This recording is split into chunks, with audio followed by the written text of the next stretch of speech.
Warning. This video contains super awesome content not suitable for people who don't enjoy super awesomeness. Viewer discretion advised. The wrestling podcast that sets all other podcasts apart. Covering news from the world of WWE, AEW, TNA, and more.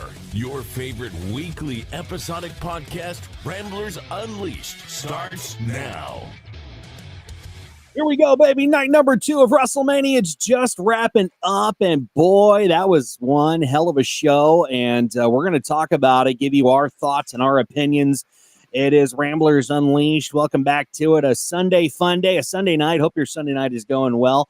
Let's go ahead and get with the intros, but before we do that, we're down one. We're down a Rambler, guys, and that is Baron. That's your best friend, J-Bone. It is Easter, so happy Easter to you. Did he get lost hunting Easter eggs, or what? What's the deal? Being my best friend, I of course I know. And not just Easter today, folks, but today is 420. Oh, it is 420. So maybe I was out there doing to help that J-Bone power on through life. Give him the old little punch in the ass. Come on, bud. Yeah, right. Oh, well, happy 420 to you, Baron. Happy Thank you. Thank you. You're welcome. So what you're saying is you gave him some special Easter eggs. Yeah. Yes. I think we all need it. Everybody in the world, if you need something, please reach out. I got you. Yeah, exactly. Medicate. Yes, definitely medicate. That's for sure. Need to medicate after this WrestleMania, man. So hopefully J-Bone finds his way back. Hopefully Baron didn't get him too high. Next up, though, let's introduce the man that is higher than a 747 airliner, and his catchphrase is and will always be Baron, please. Today. 999. And 420. Here you go. Ladies and gentlemen, he is the one and only Baron. Golfers clap. Baron, did you enjoy WrestleMania? I'm sure we're going to get your thoughts and opinions later on in the show. Well, as you all know, my opinion is very strong. I did enjoy it, man. I've watched every single WrestleMania since number 1. Wow. So I have seen the shit ones, I've seen the good ones, I've seen the mediocre ones. I have my opinion on all of them, but I did enjoy myself this weekend. But yeah, we'll dive a little deeper into my thoughts here soon. But I do have an opinion throughout, and I think we should all kind of answer what we think on this. Yeah. Listen, Baron, I want you to know that I was thinking of you and how you feel about this show when I recorded the intro that we didn't have time to put on ahead of time. And I want you to know, this is what I said about you in the intro. Will Baron ever forgive the WWE for the women's tag title match? I don't even think we should talk about that match tonight. I think we should block it out. Probably should block that one out for sure. Max, I'm glad you spoke up because you are next, sir. My best friend. He is a neighborhood heel with more wrestling knowledge in his pinky finger than Tony Khan could ever muster up with his toy figures or cocaine or whatever he likes to do on a Saturday night. And the only guy that I know that pops bigger for Joel Gertner than any of us, J-Bone can address him as Mr. Mages, but Baron, you and I can call him the mighty Maximus Mages. Golfers clap, sir. Did you enjoy WrestleMania? Listen, this might be one of the best manias I have seen in a very long time. Yes, there was one match I kind of fell asleep during, but that's beside the point. I enjoyed the rest. I am a little disappointed by one thing. Yeah. Around here, when we do our picks just at home, I vary in where I end up. There's 5 of us typically that do the picks for every PLE, and I vary. I've come in first, I've come in last, I've come in between.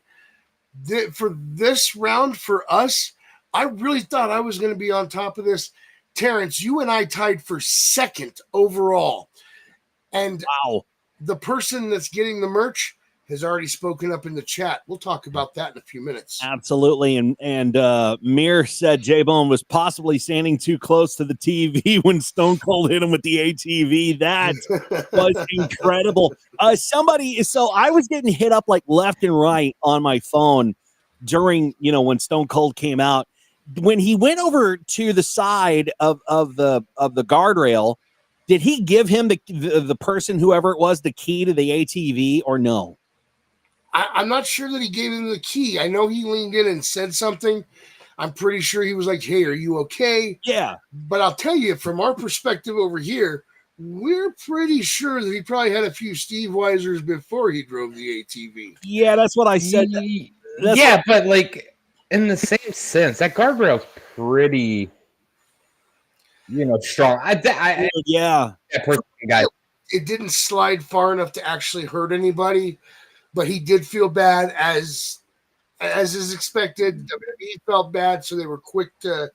By the way, that was not medical personnel. No, you made that comment. That was Nick Khan. Yeah, himself. Nick Khan. I seen that a little bit later. I was like, oh shit.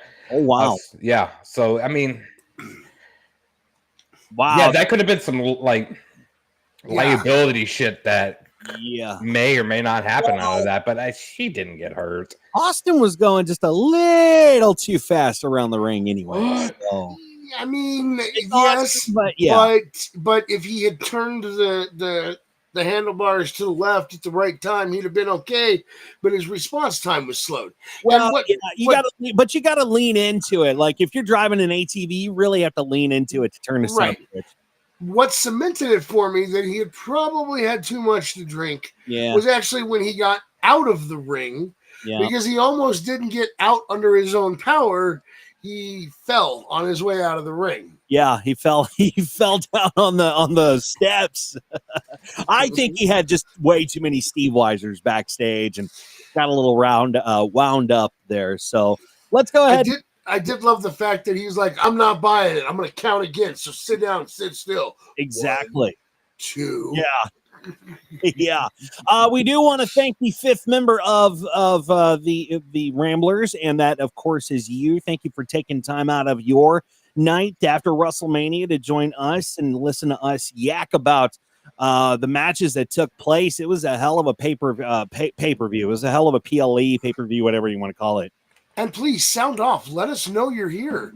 We want to know that you're watching. Yeah, let us know in the comments and the chat. Your comments will pop up here on the screen periodically, and we're going to get to the winner of who's got themselves some free Ramblers Unleashed merchandise on who had the best picks.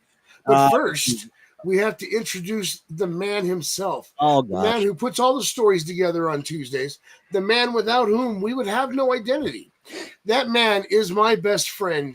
His name, the man with the golden voice, is Dizzy. Round of applause. You have to give this man a round of applause. Thank you very much. Thank you very much, Max. That was beautiful as always. This was an interesting PLE to watch, to be honest. Baron and I were talking off air. This didn't really feel like WrestleMania. Baron, you've watched WrestleMania, just like you said, from 1 to 41. And it just didn't feel like it was WrestleMania season, It felt like WrestleMania season in a sense. We all get pumped for that. I just feel like it seemed odd. I don't know. The whole show, there's great matches. Don't get me wrong. Great memories from the show. Mm-hmm. But there was just things missing. I don't know. WrestleMania is a time for debuts or run-ins or surprises and backstage shenanigans. We didn't get any of that, really. We had the couple matches, that someone came into place for. Still a great show. It felt weird, felt different. Yeah, it did feel different. It did feel like WrestleMania season for sure, but yeah, there was something about it that was just kind of off. I don't know. We invited somebody. We did have another guy out in the streets of Las Vegas on assignment, and he was our man on the street. And of course, unfortunately, we didn't get to him last night. We're waiting to see if he will join us tonight. But I did want to share this piece of video that he sent over to us before we took the air, and that was when John Cena won, and this was his view from Allegiant Stadium. So if you watch the video here, and I can turn on the sound.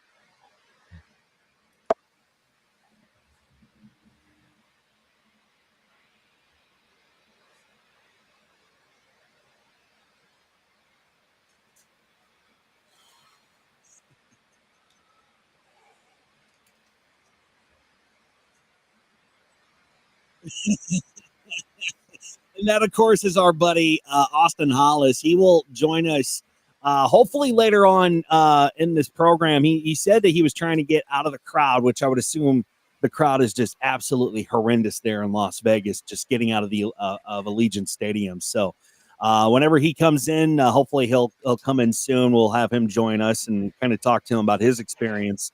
Have you guys been to Vegas? No, I've never been. Max, have you been to Vegas? I've been, yeah. I lived out there for a little while. It's nuts.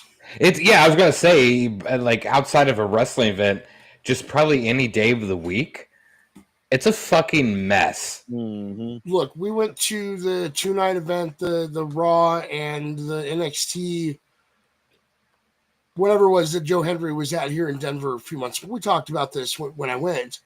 We went there, and I can tell you, downtown Denver is not as nuts as Vegas. But getting out of there, the crowd was just wow. Mm-hmm.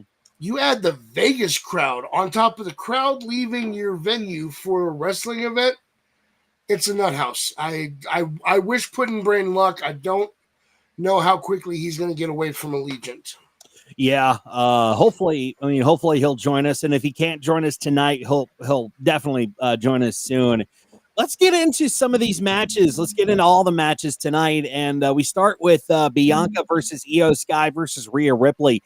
This was a banger of a match, dude. Like, to set off the fucking show, this was so good. So good.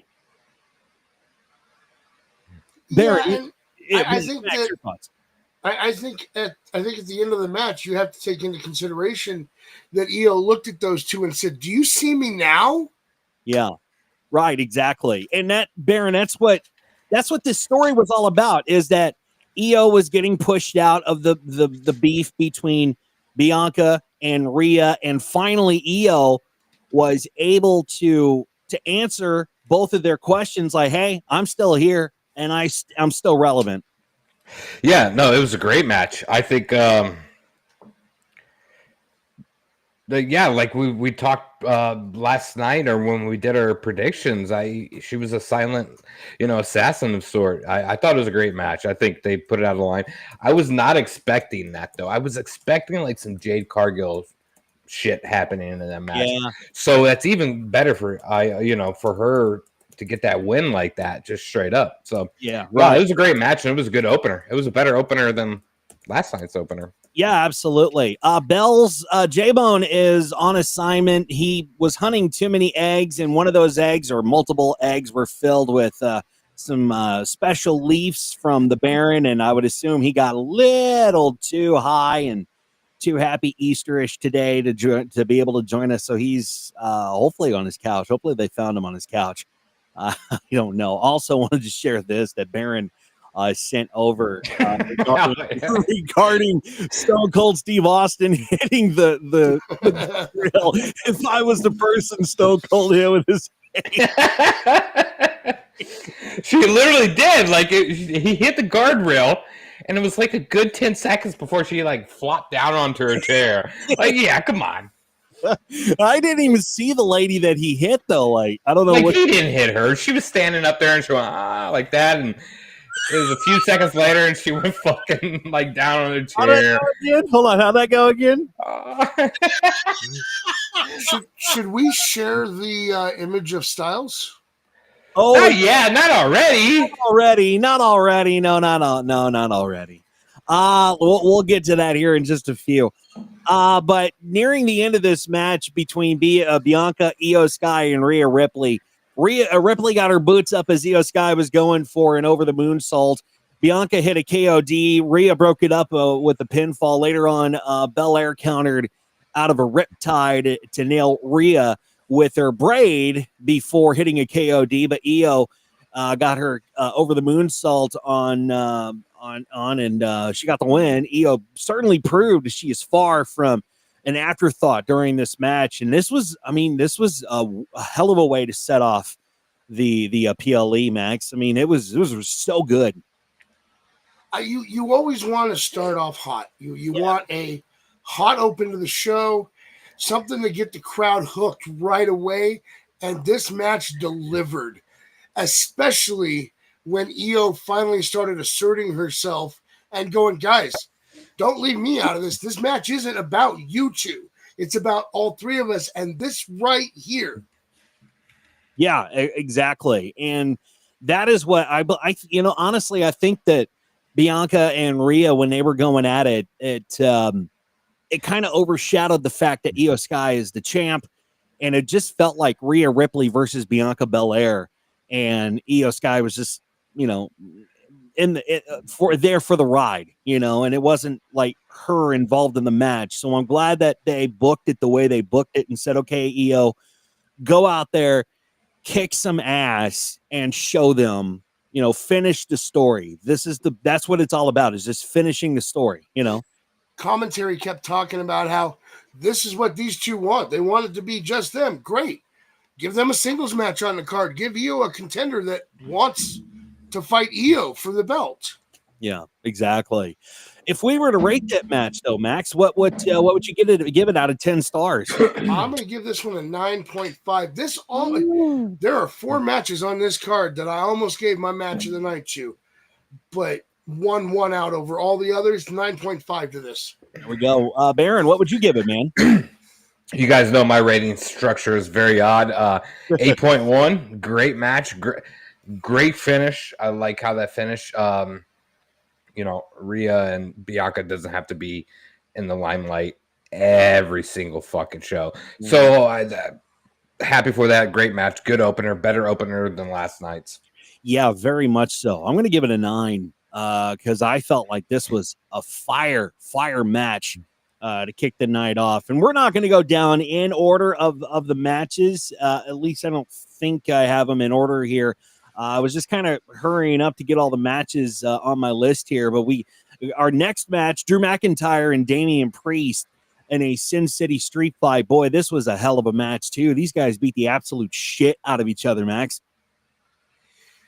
Yeah, I don't know. Like I said, this one just didn't keep my interest enough to stay awake. I fell asleep during it. I woke up during the promo for the Fatal 4-Way, and I mean, it's Damian Priest and Drew. They're great. They really are. But for some reason, this match did nothing for me.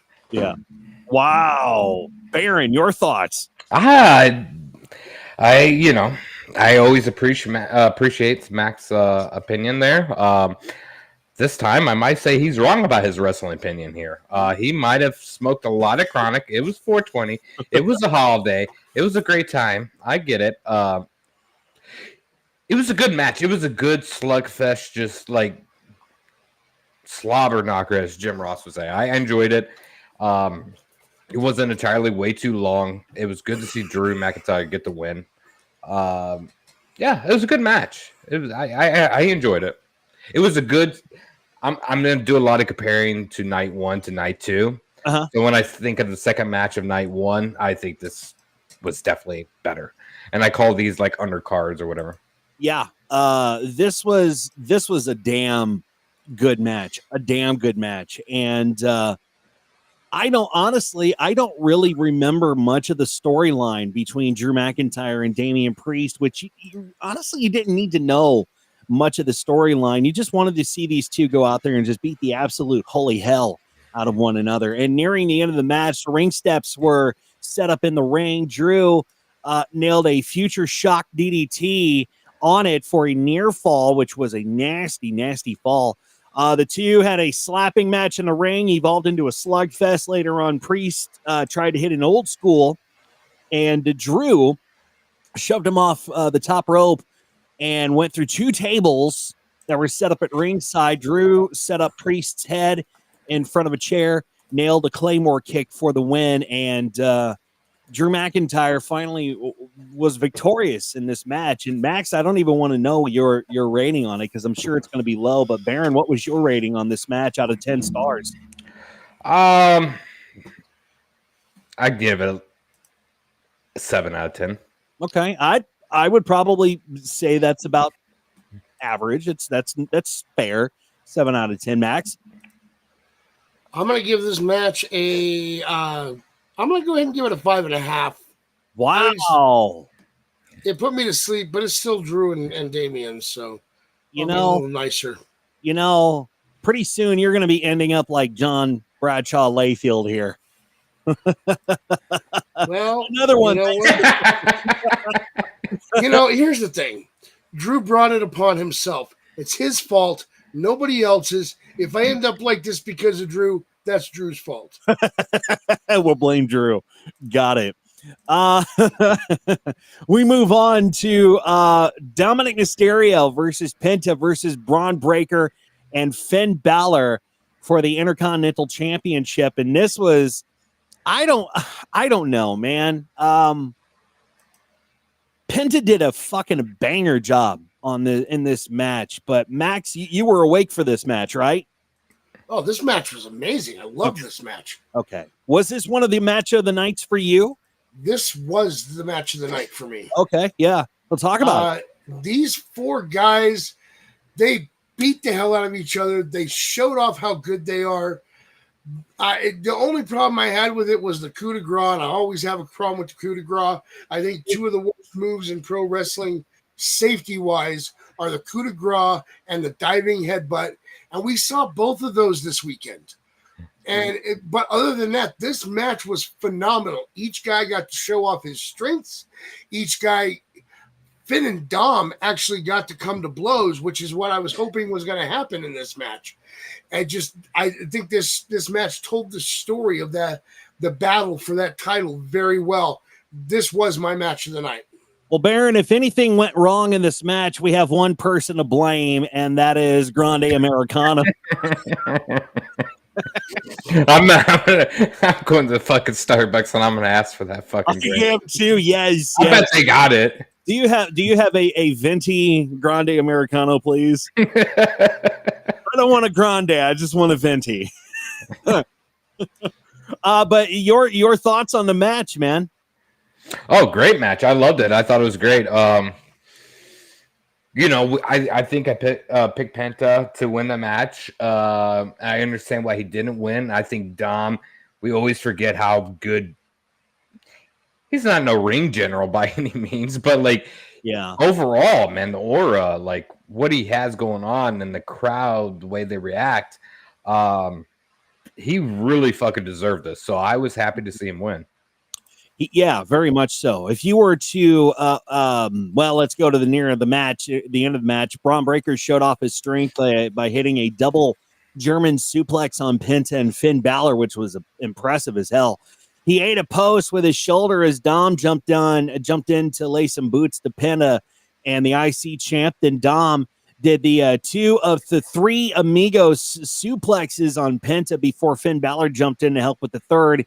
And Dominik Mysterio, he was able to nail a frog splash at the right moment, and he was able to steal the pinfall, celebrate in Las Vegas as a new Intercontinental champion. And I don't think either one of us got this right on our predictions. Max, what did we all predict? Well, I'll be honest with you. Almost everybody predicted Penta on this match. Okay. Let me scroll back up to it real quick. Yeah, here we go. Let's see. All 4 of us picked Penta. Eric picked Penta. Mm-hmm. Courtney picked Penta. Mm. Terrence and BKL and Bar all picked Bron. And there was only 2 people that did picks that picked Dom. And one of them was the wooden dildo guy over there in the chat. And the other one was Mir. Yeah, and Bells, thanks for that. Dirty Dom got a big pop from the crowd. And apparently he won a year's supply of dude wipes too, which sponsored the match. But if we were to rate this match Out of 10 stars, Max, what would you give it? I'm giving this the full 10. Full 10. Wow. I would probably give it a 9. It was a really impressive match to me. I was really shocked with the finisher. That's why I'm giving it a 9. Baron, what would you give it? Yeah, no, this is up in the 9s. I'd give it like a 9.4. I thought it was great. The momentum of the match was great. The outcome was unpredictable. We like that when that happens, especially at Mania.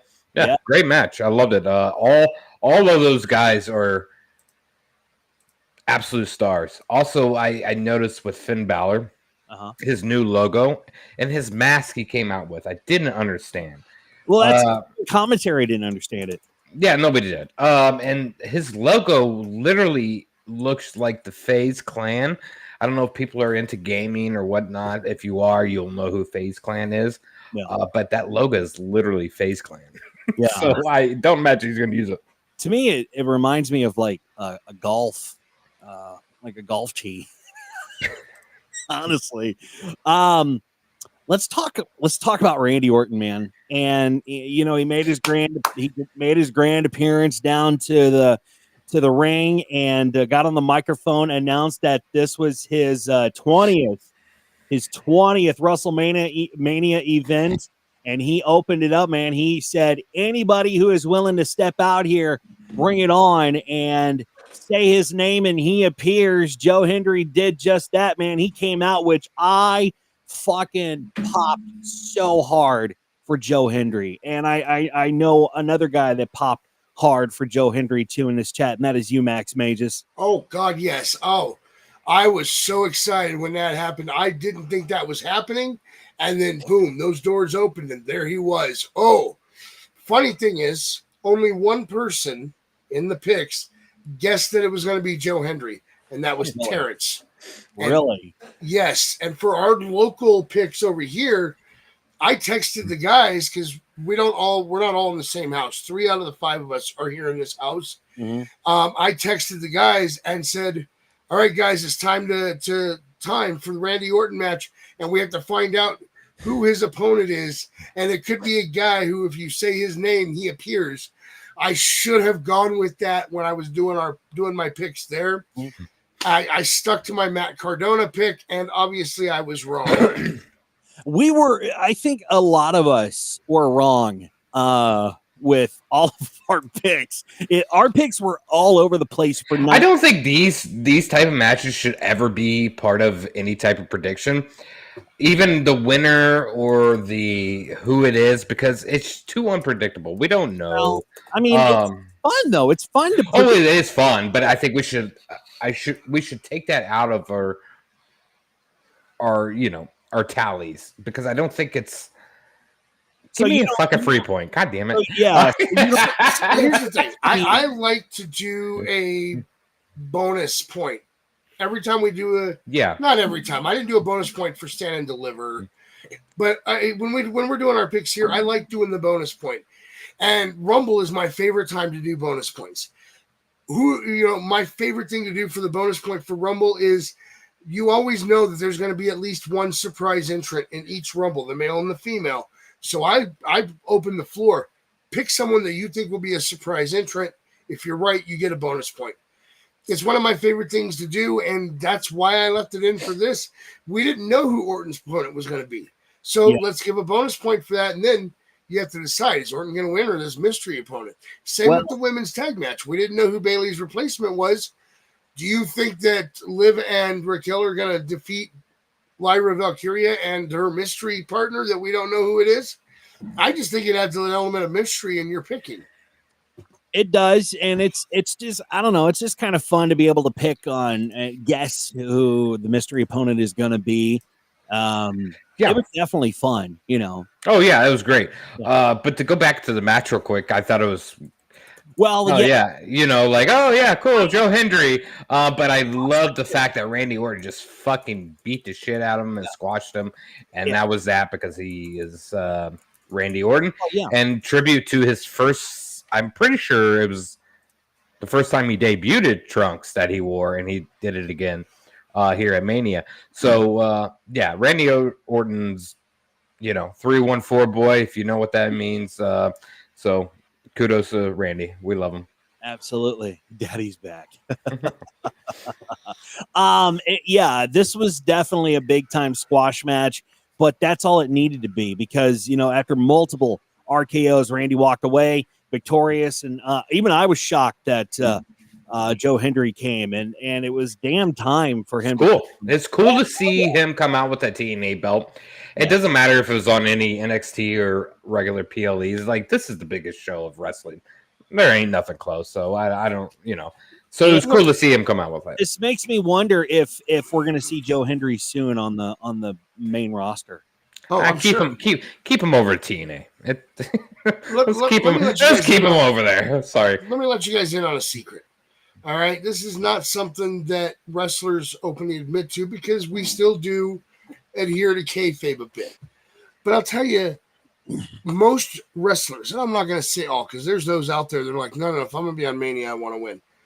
Most wrestlers are just happy to get that moment where they're out there, whether they win or lose. And I guarantee you, when they offered this to Joe Hendry, they said, listen, it's going to be a mostly one-sided thing. Orton's going to do most of the work, and then he's going to pin you, and it's going to be over. Hendry's like, I don't care. I'm on WrestleMania, and I get to get in the ring with Randy Orton. I'm happy. Yeah. Kudos to him. Shit, anybody would be happy to A, get into the ring with Randy Orton, and B, get into the ring with Randy Orton if Russell fucking Mania. I chuckled with his copy of the Joe Hendry signature pose. Yeah. I don't think it bothered me as much. It was kind of a given when he came out. You knew that Randy Orton, it was his look, Bells. It was his 20th. It was his 20th time being at WrestleMania, and you knew that he was not going to be victorious. Even though you were excited to see Joe Hendry as I was, as Max was, and everybody here was, you knew that Randy Orton was going to go over, and this was just going to be a simple squash match because they didn't know how. I think that's, when Kevin Owens was injured, when he got injured, I think that they said, well, we'll just make this a squash match and keep it as is. But who are we going to bring in? Well, let's bring in Joe Hendry. Boom. You got good cheap pop, man. Yeah. Good cheap pop. That's all it was. It was fun. It was cool. Joe Hendry keeps staying over in TNA. Help build that brand up as much as possible. You're great. But this is a different. People think WrestleMania is wrestling. WrestleMania is an entertainment thing. Of course you got to pop. There's smart fans in the crowd. Mm-hmm. But a lot of the fans in the crowd probably didn't truly know TNA. Maybe they would know who Joe Hendry was, right? So it was great. It was a good moment. One of the best moments of night 2 for sure. Just the shock factor. That's one of the things. Before Max, you speak up. 2 things. You just hit the nail on the head there. Joe Hendry came over to WrestleMania for the fans that don't follow TNA, but for the fans that do follow TNA, it was a way for them to get a pop, but it was also a way for Joe Hendry to get exposure to the fans that don't watch TNA. So now maybe they'll tune into that brand as well. Max, I'm sorry. Go ahead. No, it's fine. 2 things I want to respond to over here in the chat. Bellsboy, you said some partnership, like you think WWE crapped on their partnership with TNA by doing the match the way they did. But let me tell you something. If you watch Joe Hendry's entrance, they let him wear his belt out there to the ring. Yes. That is a big deal. That is something that 10 years ago you would not have seen in WWE. WWE would have gladly used any talent that they thought would give them exposure, but they wouldn't have let them bring a belt or anything else that identified them as part of that other company. The fact that Joe Hendry got to bring his belt, that puts eyeballs on TNA. Just that belt being there. That's number 1. Number 2, they already have a contract with Joe Hendry. Mm-hmm. Joe Hendry is the first person in pro wrestling history to have a dual contract that allows him to work both companies at both companies' whim. So if WWE calls TNA and says, hey, we want Joe in Vegas on WrestleMania night 2, TNA's like, done, you got the contract signed, you can have him that night. That he has the most unique contract ever signed in the pro wrestling business. And this is part of the reason that I don't understand the people that crap on Joe Hendry. This is the first person to ever get that kind of special deal. That means he's got to be something special. And, Jordan Grace went to NXT and took her TNA title over to that brand too, which it puts eyes on that brand that definitely needs the eyes because they're so hard to find. Not every household has access TV. Even though you can get TNA Plus, not everybody knows about TNA Plus. They just don't know how to watch the brand. They knew the brand maybe was a brand before, but they don't know how to watch it. So, putting Joe Hendry out in WrestleMania with the title, let him take the title out there, is something that you would have never, ever seen with under Vince McMahon's reign.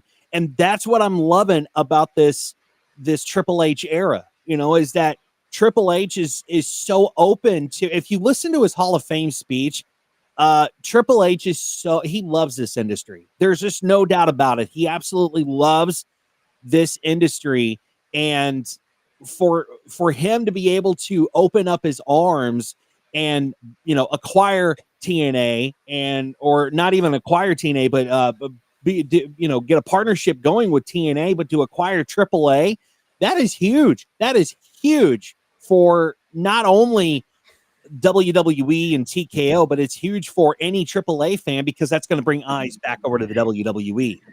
I'm just glad it was him and not the person I fucking picked. I picked Russo to show up here, and I would have probably been very upset on that one. I think Agent Man. Secret agent man. It's Agent. What's up, buddy? Hey, Agent. Time for you, man. We haven't seen you in a while. Welcome to the show. But yeah. Did I get arrested? Baron likes to slip away from time to time. He'll kill his camera mid sentence, and he'll just slip away to go do something. I don't know, probably pee. But listen, Bell's boy, between you and me, Baron did get arrested, but it wasn't tonight. I can't give you any further details on it, but it happened. Yeah, we won't talk about it. We won't. Hold on, I want to talk about it. When did I get arrested? Hold on, what? Listen, we all signed non-disclosure agreements. We can't talk about it. All right, sorry. Apologize. You know what we can talk about though? The next match, and that is what's our rating? Match? Are we gonna get? No, don't get. We're not gonna give a rating. Yeah, 5 out of 10. I'm giving it 9 stars because it's one of my 4 potential matches of the night. I'll go with 9 stars because I popped. That's pretty much about it. The match was stupid, but yeah. Anyway, Logan Paul and AJ Styles. Let's talk about that one, man, because I hate Logan Paul. Somebody on, Twitter was just lit up with their disdain on Logan Paul too. But honestly, his in-ring work, you can't deny it. It's not bad. But working with AJ Styles, Baron, was the only way that match had momentum. I don't think so. I have not seen a bad Logan Paul match. I have not, sadly. I want to see a bad Logan Paul match so I could just fucking say it. He's good in the ring. I hate him. I fucking hate everything about him for thousands of reasons. But in the ring, he's fucking good. And AJ Styles looked good. It was a good match. It was a match that there's a lot of these matches for both nights that did not need to be Mania-worthy matches, okay? I just... Jade Naomi. Well, yeah, that too. But, there's so many. I felt like this, this is where we talked at the beginning of the show of just, it was Mania, but it didn't feel like Mania in a sense. And I felt like some of these matches were not placed well. They were just kind of thrown in there for the shock factor. This was a good match. Don't get me wrong. It just didn't. I always, anytime AJ Styles in the ring, I always feel like he needs to be like main event. I don't know. It's just me. But yeah, it was a good match. I enjoyed it. Logan Paul's a piece of shit. He's a douchebag. Yes. Fucking hate him. Yeah. But he's good in the ring. He undeniably, Max. I mean, the guy is pretty decent in the ring, especially, like I said, working with AJ Styles, who's a safe worker and who helped carry the match. I believe that AJ Styles helped carry that match, Max. The thing is that I want to agree with that. I really do. But as much as I hate the guy and I hate what I'm about to say, he is talented in that ring. Yeah. Commentary was right. He learns something new against every opponent he goes against, and he learns to utilize it in his matches. He is talented. He's willing to learn. He's hardworking, and I hate the fact that I'm praising this guy. There was a moment during this match that I have to mention that was just amazing. You will watch them sometimes when they're getting pinned. You'll watch these wrestlers, and they're watching that referee's hand come down, so they know when the right time to throw that shoulder up is before that 3 count. Mm-hmm. There was a point during this match, AJ had Logan Paul pinned. AJ's hair was across Logan Paul's face. You could see the head was turned away from the ref, though, and that guy timed it right without even being able to see it. God damn it, as much as I hate him, the man is good at what he does. Yeah. Nearing the end of this match, though, Paul was able to get his knees up, and AJ dove into him. Logan nailed a Styles clash on AJ, but then AJ turned around and had Styles clash of his own. Then one of Logan Paul's entourage members showed up at ringside. He had brass knucks. However, Karrion Kross was there to stop him, and AJ Styles sent the entourage member into the barricade, and then Kross told AJ to put on the brass knuckles, but of course he didn't. AJ threw the knucks down and instead laid out Karrion Kross with a right hand. AJ set up for a phenomenal forearm, but Logan Paul reversed it, and then he nailed a pulverizer for the win, and your winner, Logan Paul. I wasn't happy with the end of this match or how, it seems like every time, and I know that it's a heel, I know what he's doing, I understand that, but for Logan, every time he's out in the mat or in the ring, he's got to have some sort of fucking run in. I mean, fuck, we saw this with I Show Speed when he was the Prime Bottle. We saw this tonight when his little entourage member, whoever the fuck that was, came out and tried to pass off the brass knucks. It's just kind of annoying, and I don't know. Why can't Logan Paul act like a strong heel and actually have a match by himself without having some stupid little entourage guy, Max, to go out there and help him? Look, tonight's actually worked for me. And the reason for that is because you had to have the little minion come out to try to help Logan so that Karrion could stop him, try to convince AJ to do what Karrion thought was right because of the bigger overall story, and have AJ tell Karrion, no, that's not who I am, and get back in the ring and take the loss. Now, I don't think that we need the minion sneaking in every time. I think that Logan could easily hide brass knucks on himself occasionally. But, it worked tonight. It was brilliant, except for one thing. Jeff, you're an idiot. I think that's the guy's name. You were smiling way too much when Karrion Kross was threatening you. You need to learn not to do that because that's an intimidating look. And the fans want to see that intimidation on your face because we know that you're going to piss yourself if someone like Karrion is threatening you. I think I missed that because my eyes were far too back rolled in the back of my head. And then he took the toss from AJ really badly too. I would have at least worked with this guy ahead of time to make sure that he was ready for what they were about to put him through. Well, right, yeah. The drone shot was really nice, though. I appreciate that drone shot when Logan Paul came out. That was cool. Yeah. That was cool as fuck. Yeah, that was cool as hell. If we were to rate this match, though, Baron, out of 10 stars, what would you give it? 7.5. I thought it was a good match, a typical AJ match. Logan Paul, great.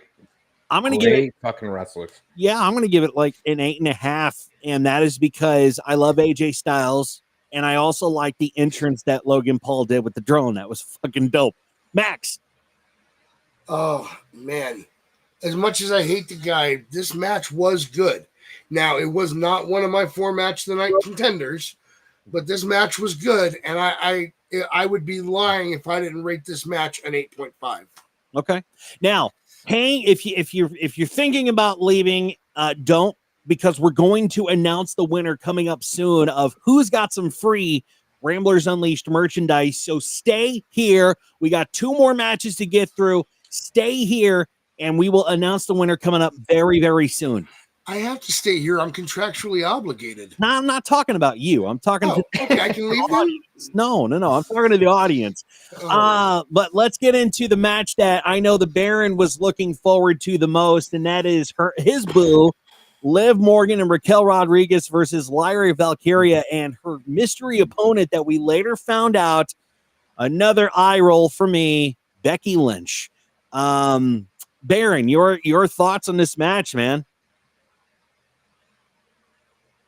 What? He's giving us. That's my Look at that lower lip pop out. Do you see my lip here? Oh, I'm pouting. I'm being a whiny bitch here. Baron, I would like to apologize on behalf of the people that booked this match. Had I been booking, I promise you, Liv and Raquel would have retained. Yeah, you give her the Slammy Award for Women Wrestler of the Year, right? Didn't she win that? And I'm not understanding why this title switch happened, unless we're switching up some stuff with Judgment Day, but it didn't make sense. Liv is clearly one of the best women on that roster. So yeah, it didn't make sense. I wasn't happy about it. But she looked good, did great, phenomenal. I give her my title belt. But yeah, it was cool to see Becky Lynch come back. I don't mind her that much. It didn't make sense, until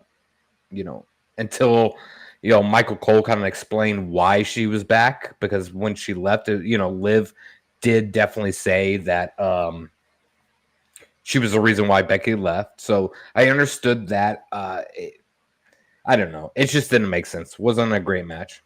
Yeah. And speaking of Logan's entrance, let's talk about those freaking VIP seats, man. Those were some pretty sweet seats, Max. You had to, they had to have been a pretty penny, or they were given to like maybe some sponsors from WWE as hey, you signed up a deal with us, we're going to give you some VIP passes. But those were really cool seats because they were not only on the bottom, but they were on the top of the entrance too. And who said that? Yeah, Agent said that pyro had to be fucking loud, man. Yeah, I would have been pissed if I was sitting up there. I'm gonna be honest. If I go to a wrestling event, and this is why I've been putting off Backlash here in St. Louis for a while, I want to be in the front row somewhere. I will spend the money to be up there. There's not much like sitting in the front row. Yeah. Been there a couple times on Raw and SmackDown. So I remember seeing you on Raw. Yeah, I was on live TV, baby. I was You were behind the announce table. Right behind the announce table. Yeah. I wish I could tell you the year right now, but I can't. Yeah. But I would have been kind of pissed to be up there. I wouldn't spend the money.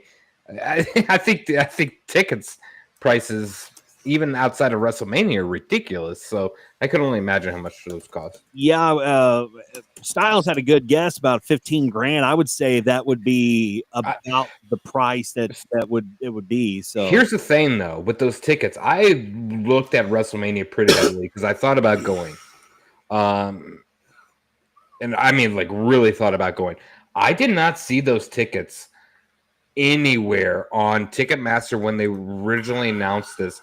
I really feel like those are tickets given out to fill the seats, possibly. Mm-hmm. No, but I did not see those anywhere. They weren't. I just looked it up and I found it. What'd you find? Were they on Ticketmaster?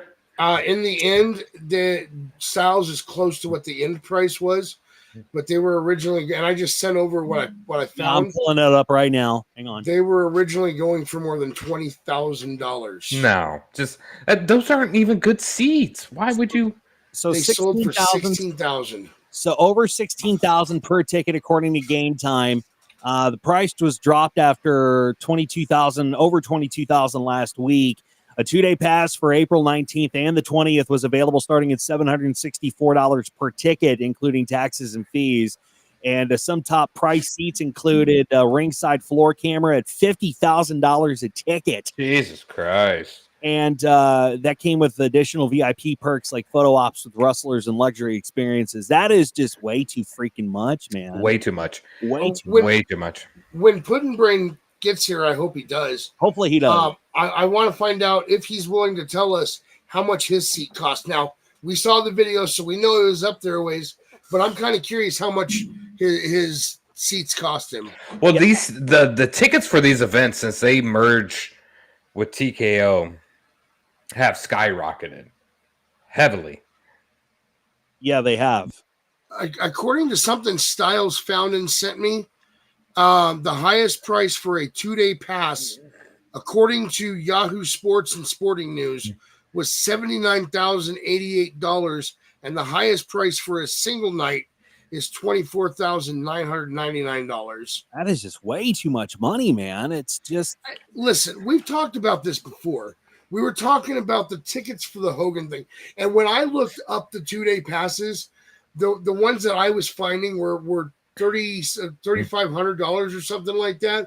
So for the 2-day pass, including airfare, hotel, food, and WrestleMania, I would have spent the same amount as they were charging for the Hogan experience. After the price drop on the Hogan experience, I'm sorry, the only thing that intrigued me about the Hogan experience they were offering was the fact that The Miz was going to be a part of it. I wasn't going to spend $3,000 for just that. If I'm spending the $3,000, I'm sitting right there in Allegiant watching the show. Yeah, exactly. I would want, I'd want some good seats if I'm going to spend that kind of cash on WrestleMania. But Liv Morgan and Raquel Rodriguez, let's get back to that with Lyra, Valkyria, and Becky Lynch. Nearing the end of that match, Becky nailed a manhandle slam on Liv Morgan to win the titles. After the match, the two celebrated as champs, and now it looks like Becky Lynch is back, and Lyra is double champion as she has a tag team title to go with her women's IC belt. And for this kind of match, I don't know. I would give it probably a 7.5 out of 8. It was a decent match. I wasn't happy with Becky Lynch, but I know Baron, you weren't happy with it either. What would you do? I'm giving it a negative 999. Fuck that match. Max, let's step into a little more reality here. What would you give it, bud? Real quick before I give my rating, Agent, you are absolutely right. I 100% agree with that. And Bell's Boy, what you just said is sad but true. This match actually was pretty decent. I feel like Becky hasn't lost a step despite being out. Lyra is amazing in that ring, and Liv and Raquel have really brought shine to the belts. So the four of them going out of this match was actually pretty good. I am going to give this match an 8.5. The reason the IC title was not on the line is because that's just not how the story was. As far as I can remember, do we know why the IC title was? Well, I mean, that's a great point that Agent made, though. Like, why wasn't that title on the line in WrestleMania? Why was the United States Women's title not on the line at WrestleMania? Why were the SmackDown tag team titles? Exactly. There's a lot not on this tonight, and I think that's where I get a little iffy about the WrestleMania, is because we had a lot of matches that just it didn't need to be on there. So, and I made this point last night.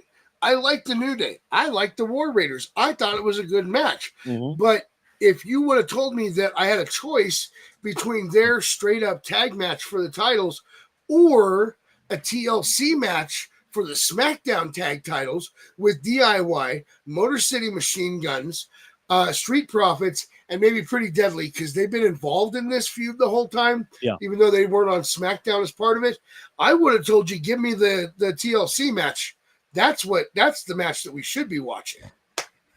Yeah, and Chelsea Green wasn't even a part of WrestleMania either.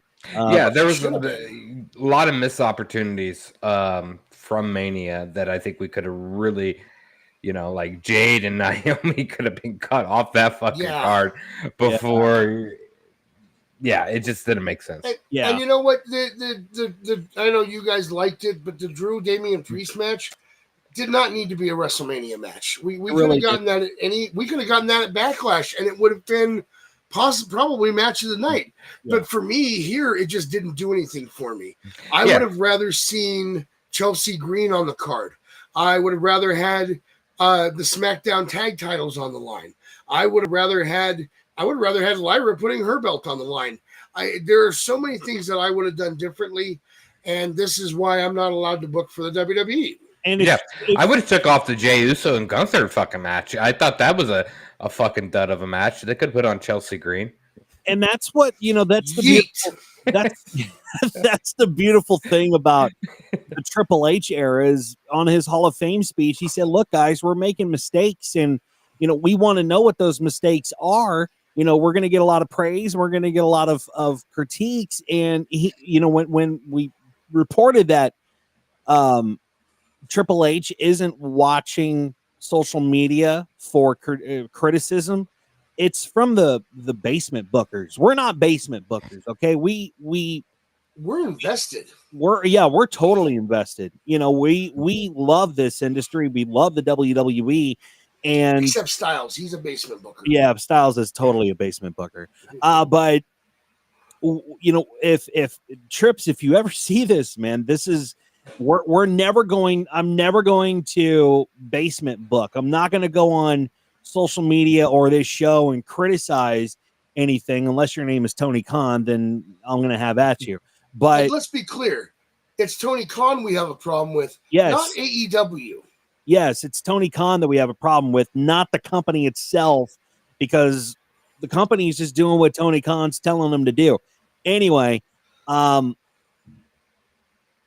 yeah, that was a decent match. I know, Baron, that the outcome sucked, but what didn't suck is when it was just quiet for a minute, and then all of a sudden we heard the glass break, and the rattlesnake Stone Cold Steve Austin came out on a fucking four-wheeler, which was dope as hell, and he rounded the ring a couple times and smacked into the guardrail after the second go-around, hit a fan. We don't know if the fan's okay. We sure hope the fan's all right. But he came into the ring. He announced that he announced night two's total, but before we get to night two, night one was 61,467 in attendance, which they said was sold out. Night two, tonight, 63,223 with a grand total of 124,693 fans for both nights of WrestleMania, which was awesome. I'm getting breaking news. Yes. I'm hearing that Stone Cold got arrested for DUI as soon as he got back in the gorilla area. Oh, God. Well, you could tell on his face when he walked up the ramp and while he was in the ring, he felt bad about it. Yes. You could tell that. That's it. It made that fucking segment very awkward, I think, even for the crowd. However, you know what? Orange guy that was sitting next to that female was on his phone the entire show. I paid attention to him because he had an orange shirt on. So you know what? You paid that much money to sit in the front row.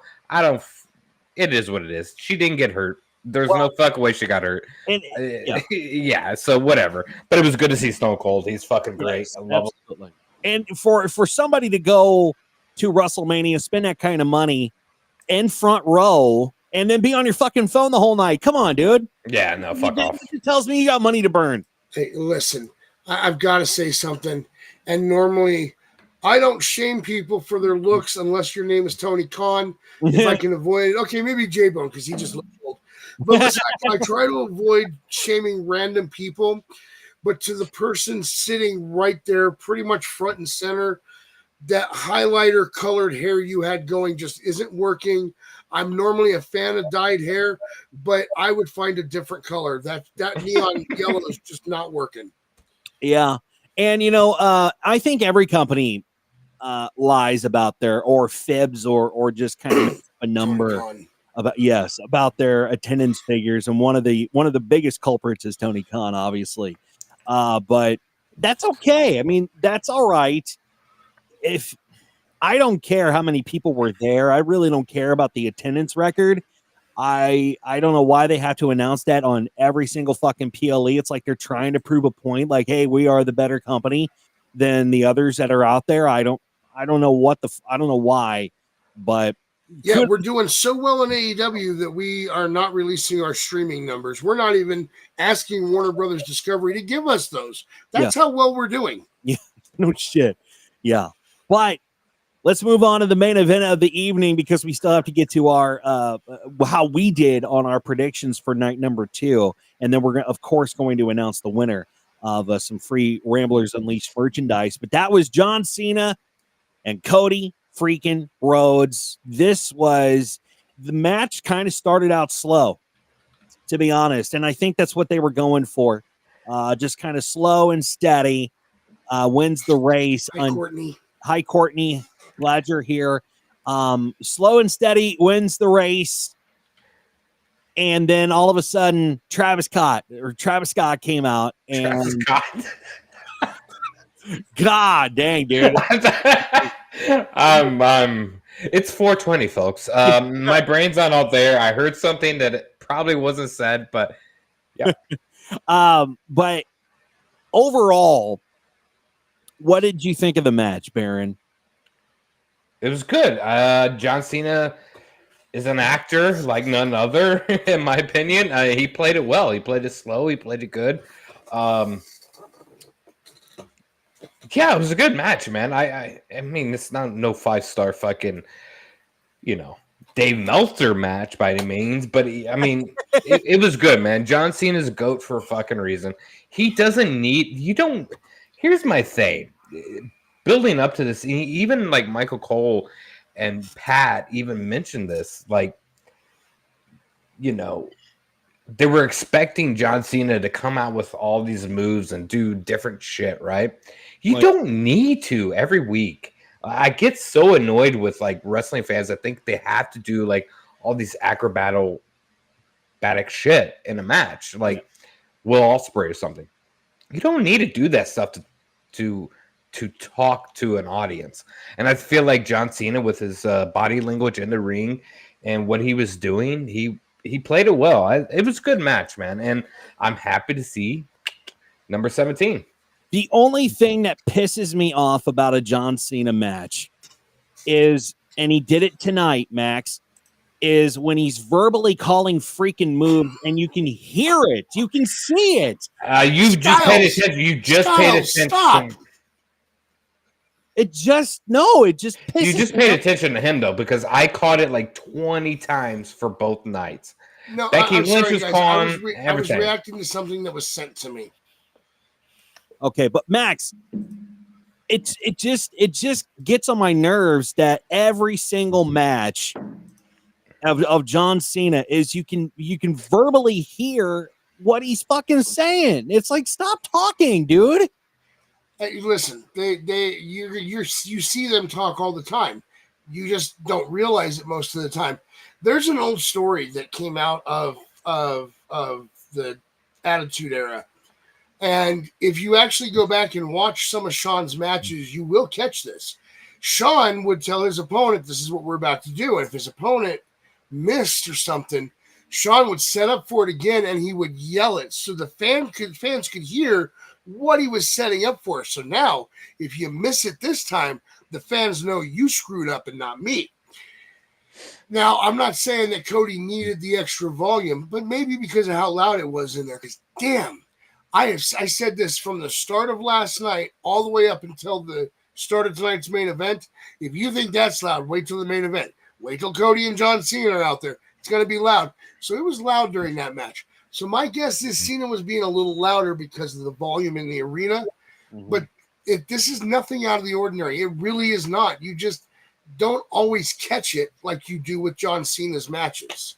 It's just, I just feel like it's every single time I see a John Cena match, that's what I focus on. And because it's so prominent, but nearing the end of this match, Travis Scott comes out after it was kind of slow. Travis Scott's music hits. He comes out with his hardcore title with him. He stood there on the apron as Cena got Cody. Travis avoided a shot from Cody as he hit another crossroads. Scott pulled out of the ring, Cody Rhodes nailed a crossroads on Travis Scott to take him out. However, when he turned around, John Cena was waiting for him with the championship title. Cody took the title from Cena. He didn't hit him with it, and Cena kicked him in the nuts. That allowed Cena to pick up the title and whack him with it. About that time, the referee got his senses back, climbed into the ring, and John Cena pinned Cody to win the title. And this also set a new record for the 17th world title win, which, I mean, I predicted Cody Rhodes to win, but damn it, I should have picked Cena because that was just an obvious given. That was a given. I mean, and it actually pisses me off because, as I stated earlier in the show, I'm trying to go to Backlash in St. Louis, so I know now the remaining tickets are probably going to like fucking double. So I'm pissed. Well, yeah, exactly. And I'm kind of mad at myself for not picking John Cena as part of my predictions, Max. Yeah, and I told you guys, I've been telling you ever since this match was made, Cena is getting that 17th title win.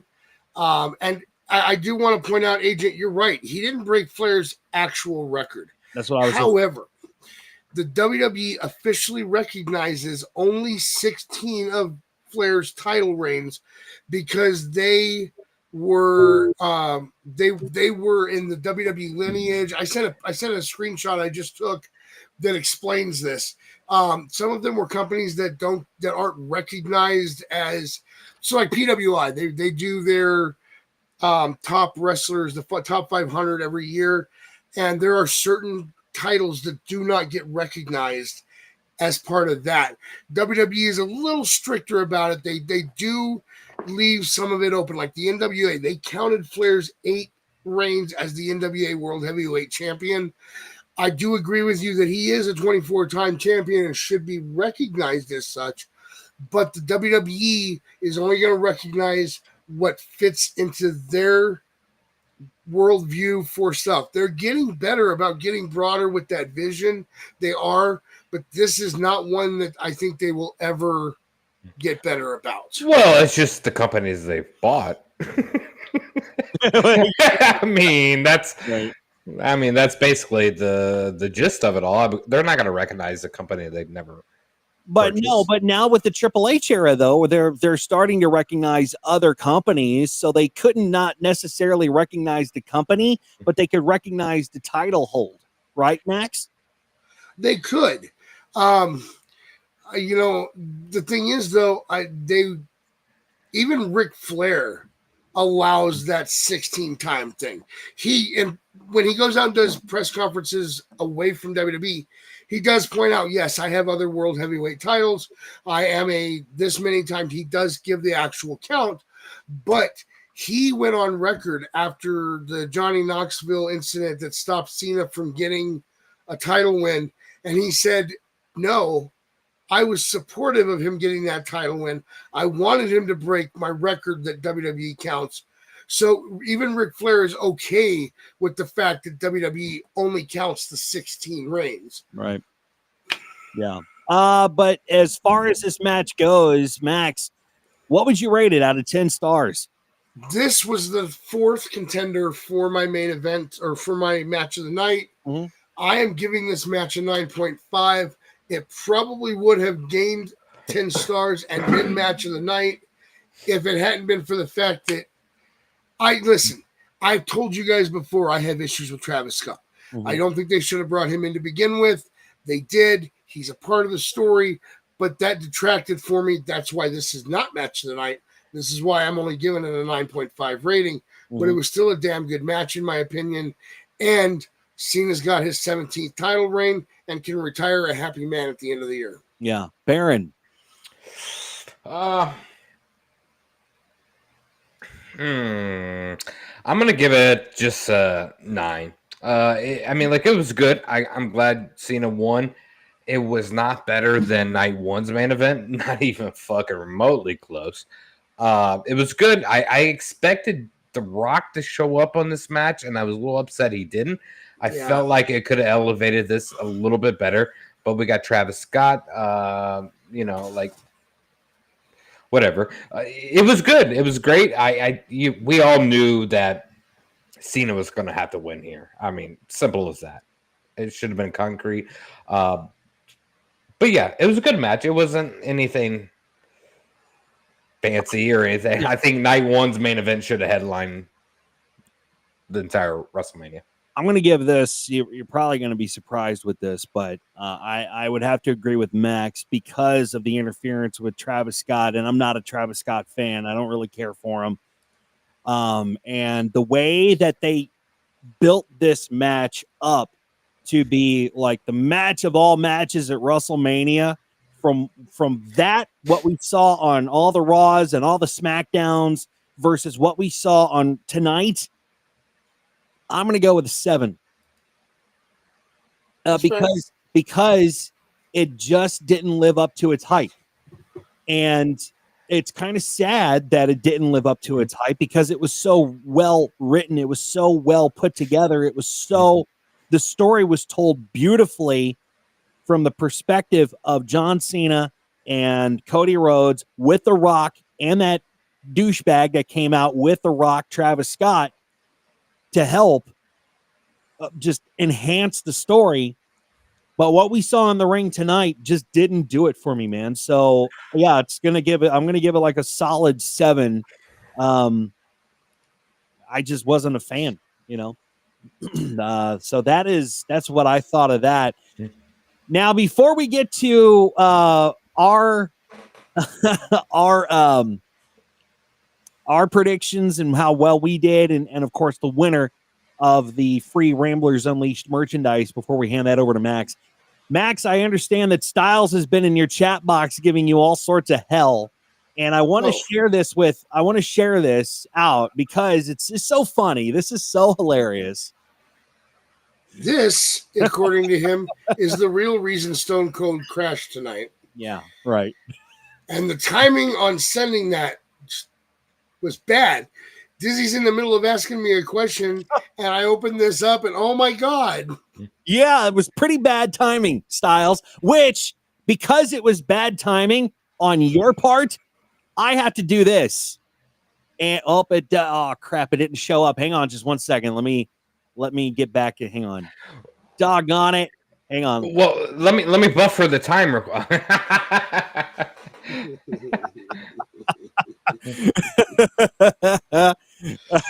So this I don't know who this guy is. I have no clue. This is a very, very young CM Styles, as you can see, with his own jorts and it looks like a very dirty tank top. But that is a very, very young Styles, and I don't know who your friend is with the green hair, but he looks like he's trying to mimic Hulk Hogan or something, and you're doing the yeet with your hands here. But thank you, Styles, for that. Appreciate it. Baron, I'm sorry, you were saying. I have no clue anymore. I don't know either. So let's get into how well we did with our predictions. Go ahead, Mac. Before we get into the predictions thing, I want to say 2 more things about the card. My top 2 matches overall for both nights are going to be Charlotte and Tiffy in last night's main event. Those are my favorite 2 overall. Tonight, I rate tonight's whole card. I'm going to give it about an 8.5. Overall, though, both nights just made me feel like a kid watching wrestling again. I'm going to give the whole thing a 9.5 just for the nostalgic feeling. Okay. Yeah, I would have to say that the Charlotte and Tiffy match and the main event last night were like my top 2 matches of WrestleMania. As far as the entire PLE goes, yeah, I would have to give it probably a solid 9. Baron. I mean, the match of both nights was Liv's match, clearly. And then the main event last night was phenomenal. I think we lost a little bit on our booking here. I'm just going to throw it out there. I don't think it was the best booked WrestleMania. I don't think there was enough build-up time for a lot of these matches that were showcased on the show. So therefore, I give this a 7 out of 10. Okay. Yeah, that's fair. That's totally fair. I would, I'm watching WrestleMania though. Each night had me curious because I was asking Max, I'm like, hey, what do we predict? What do we predict? So Max, I need to know, how well did we do with our predictions night 1 and night 2? Do ours before we get to the winner. That's what I was going to say. The first thing I'm going to do is I'm going to talk about our 4, Dizzy, Baron, J-Bone, myself, tell you where we landed. Right. I'll tell you what place we came in overall, even with everybody else. And I'll give you both nights' numbers and the total. So let's start with Dizzy. Night 1, you got 5 right. Oh, wow. Yeah. Night 2, you got 2 right. For a total of 7 right between both nights. Demon Netley.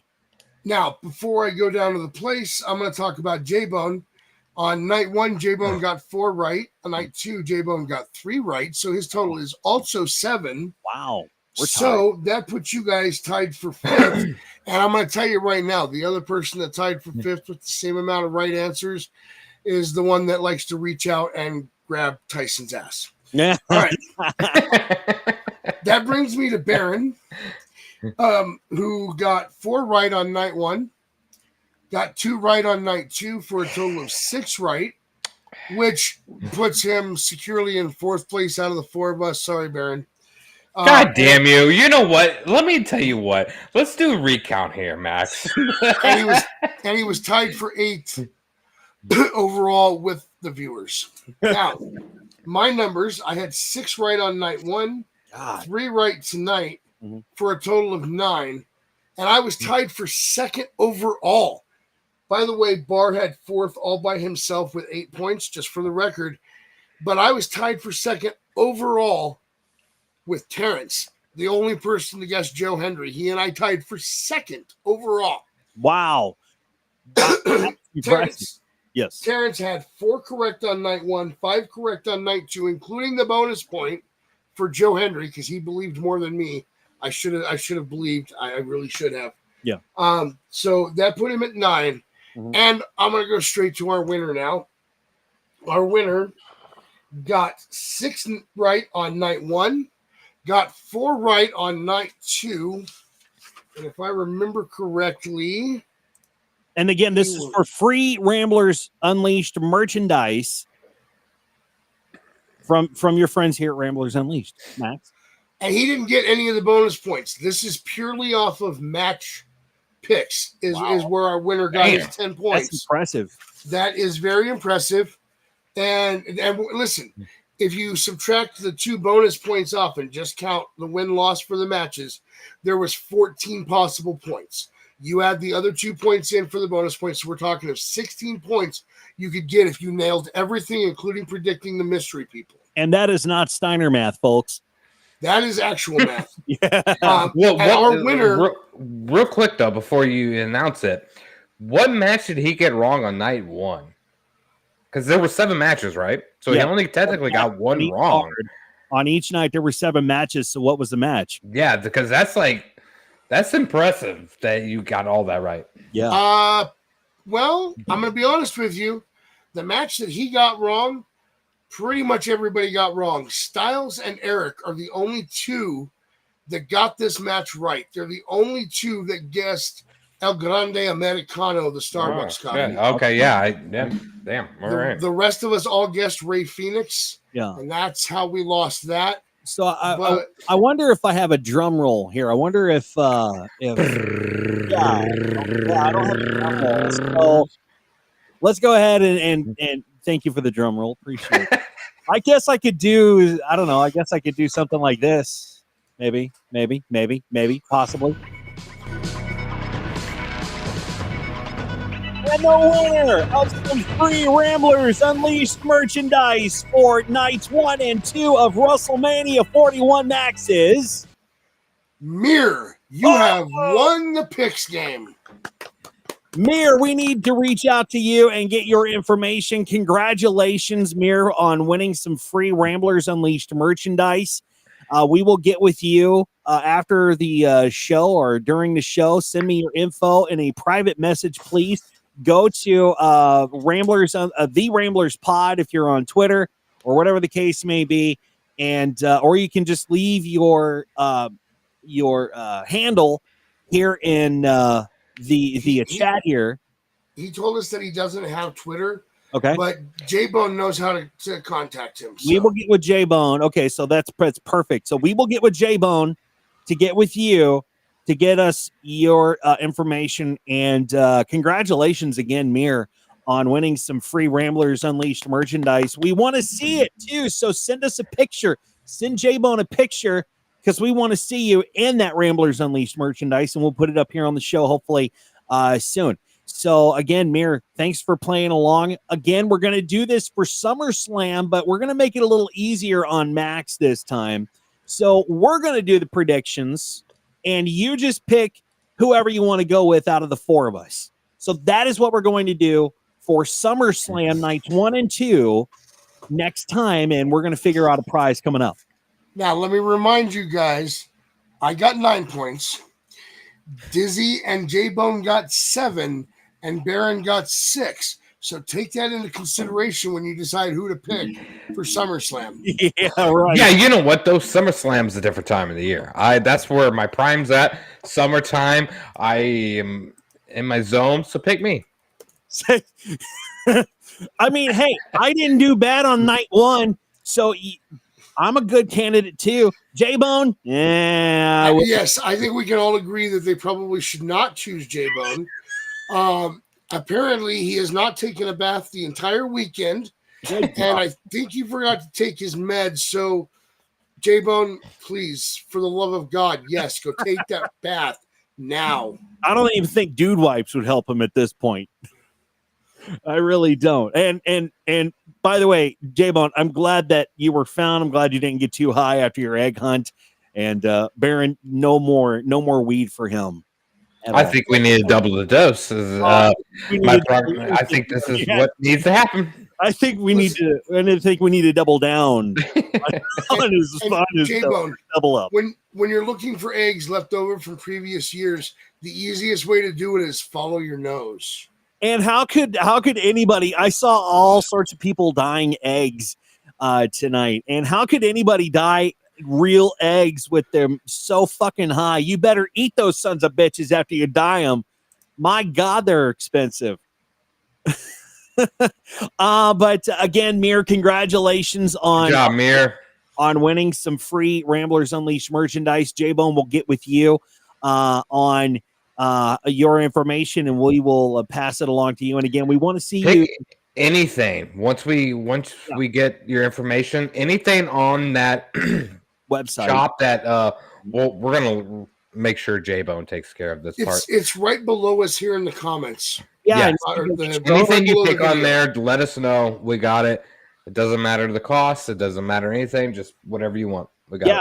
Yeah, and make sure if you played along and you didn't win any free merchandise, play along with us on SummerSlam, but also go check out the shop. You might find something that you like. You know, if a birthday or an anniversary or whatever's coming up, you want a hoodie, you want a hat, you want a t-shirt, we got you covered.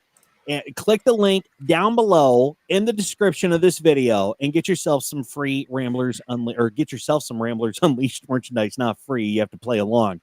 But we're gonna pick out a prize coming up for SummerSlam. We're gonna put our heads together and figure out what we can do to upgrade maybe this next prize if you have the best picks, or if we have the best picks on SummerSlam. So an all-expense-paid trip to a live studio taping of Ramblers Unleashed. Oh, yeah. There you go.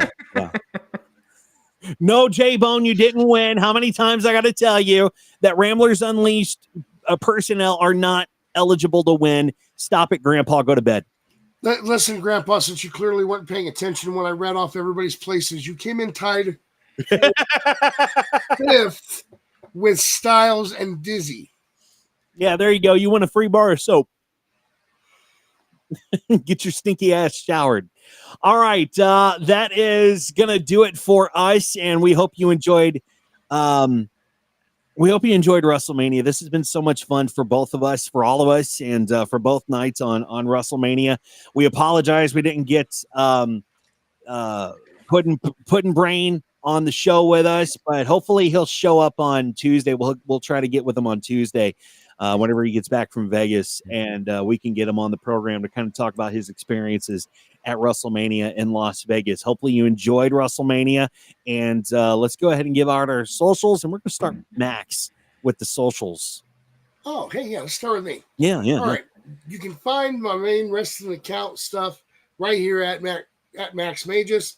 You can find my nerdy stuff over at Our Shots Podcast. Find my podcast, Our Random Shots, on pretty much anywhere you get your podcast. And you can also go to random-shots.net, and you can find Styles on Steam at, oh, you know what? I don't remember it off the top of my head. We'll do that another night. With that being said, Baron, how can they find you, sir?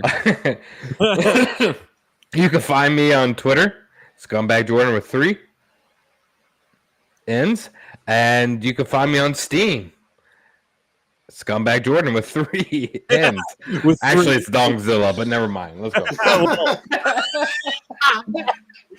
I love that. You need to make that your handle here. Dongzilla. I love it. You can follow the show on Facebook, Ramblers Unleashed. Find us there on Facebook. And also, you can find us on X or Twitter or wherever you want to call it at The Ramblers Pod. We will be back with you on Tuesday night to give you not only hopefully some fallout information of WrestleMania, but we're also going to dive into other aspects of professional wrestling. If it's AEW, if it's TNA, even if it's WWE, we're definitely going to dive into the AAA news that was announced on night 1 of WrestleMania, which we got to talk about that, what's going to happen with Alberto Del Rio. We'll find out on Tuesday. So make sure you hit the subscribe button, hit the like button too. That tells YouTube that you like what we're doing and suggest our videos to other folks. And until Tuesday night, please enjoy wrestling. Have a great rest of your day. Yes, Max? And listen, don't forget to follow Grandpa. He walks a little slow, so you'll be able to keep up easily. You can find him at JBone5150. Yeah, and you can also find him on that other podcast that he does with Total Nonstop Impact. Yeah. And sorry, J-Bone, I forgot about that. I don't have amnesia. I'm just trying to wrap up because it's late. So thank you guys for tuning in, and thank you, gentlemen, for being with us here for nights 1 and 2 of WrestleMania. And until Tuesday, we'll do it all over again. So enjoy professional wrestling, and we'll talk. See ya. Bye. Thanks for tuning in to Ramblers Unleashed. Follow the show on social media, subscribe to our YouTube channel, and click the bell icon for notifications of upcoming episodes. Go to bed, Grandpa.